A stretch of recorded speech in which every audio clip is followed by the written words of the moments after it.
Yo, what's going on, guys? So we finally made it to Missouri. We just getting everything unloaded from the truck. It's like a 15-hour drive up here, but we finally made it. We're staying with some friends of ours, some good folks from down in the homeland where we're from. But we're set up nice. Let me show you guys what we got going on. We got this fine establishment here. Look at Big J. See how much stuff we got on. We got coolers and boots, all kinds of jazz. Groceries. Look at all these groceries. So we're getting her set up. We're gonna go to Walmart tomorrow, get everything situated, and then next time I see you guys will probably be in the woods. I stuffed mine in. I leave it right here. I'm gonna finish fixing them beans in the morning. You got them soaking? Yeah, got them soaking. Put some bacon there, but they pretty wicked, you know, to see them like it. Mason, you've got 4 bullets on every one of them What you shot. worry about, Mason? You shoot every bullet. Hey, that's one thing we're gonna talk about. When you get done shooting one time, just go ahead and get it back in there. You lay them out. I don't care if we have an ounce of meat as long as we got the horn. We got other things. Mason has got bullets. Good morning, boys. We're in Missouri, opening day of rifle season. I expect it to be awesome because a major cold front just come through here in the last day. It went from 60s, it's 25 this morning. So we rode around yesterday and scouting a little bit, seen some bucks. It's still a few minutes before we can really start seeing to shoot, and I wanted to get this done because I've already had one below me grunting, like a big, deep, mature buck grunt, just right here to my left, but it's too dark to see. So I wanted to get this out of the way, because whenever it gets light, there ain't no telling what might happen. We're on a ladder stand overlooking a CRP field, and to my right and behind me is a big standing cornfield. So I'm expecting the deer probably to funnel from behind me in front of me. So this is big buck country, son. There ain't no telling what might happen. But stick with us, boys. We're out here for 4 or 5 days. So hopefully we can get some good content for you guys. Go subscribe to the channel if you haven't already. You don't want to miss out on this kind of stuff. But to all my boys out there hunting, good luck to y'all. Be safe. I love each and every one of you. Let's get to hunting.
What's going on, fellows? We are back again for evening one.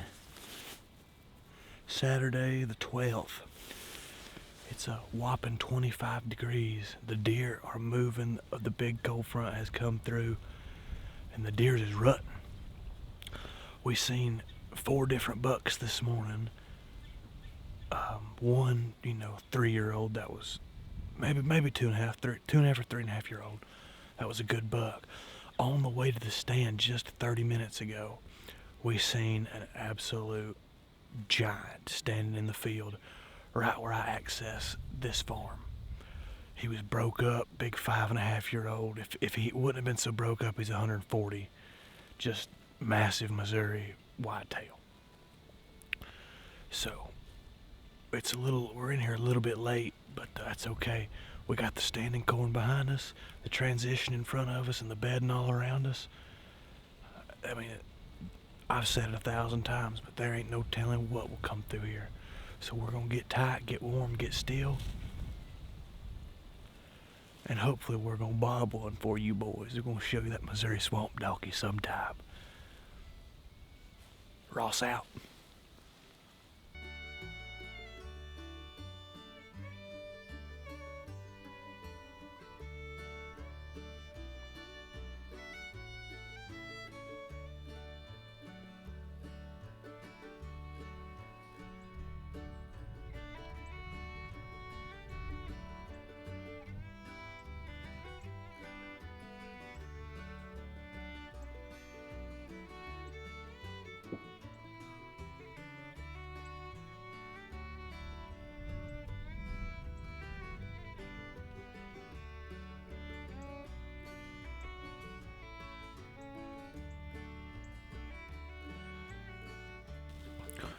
Boys, we're gonna wrap it up from evening one.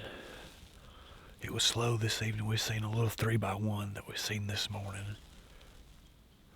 Dad just texted me and said that he has a 130 down. So that's good stuff. So that could mean several different things. He's either killed 130 deer, he's killed a 130-inch buck, or he's killed a 100-inch buck that he thinks is 130. So I'm tickled to death that he got one, so we're gonna go see. What makes it fun is that he didn't want to go to the spot that he's at tonight, because this morning there was 2 dogs around his tree. So he didn't want to go there. So I'm glad he's got one. I hope Levi comes and gets me and I can go track it with him.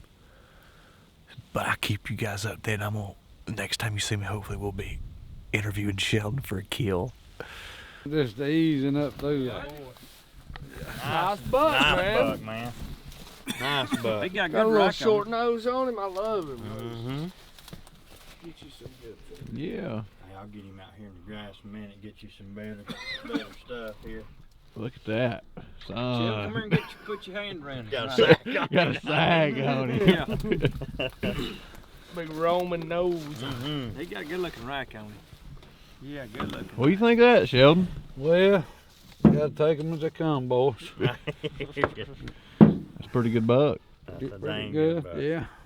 I'm tickled to I death couldn't for you. wait. I couldn't let him go.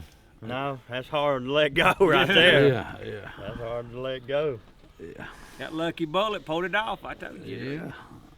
First one I killed it. It looked like you had him laying in the road in that picture you sent me, the truck trail. He'd come right out. Clear cut right down Oh, below was it? that. Yeah.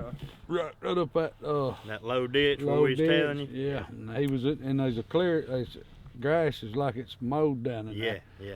I said, he'd come right up through there, and I said, I better shoot him, man. You see that doe when you start down through there, son? She never would gonna leave. I'm gonna pull up just a They little was bit so I he can was throw him following off the doe. here. But that one, when you went down to the stand, I'm when we gonna pull first up got Okay. there, Oh yeah, that was Yeah. Spike. was That's it? that Spike. And the dog was laying there asleep under my stand. And the wind was blowing right at him. Well, when the deer run by, the dog's winding them.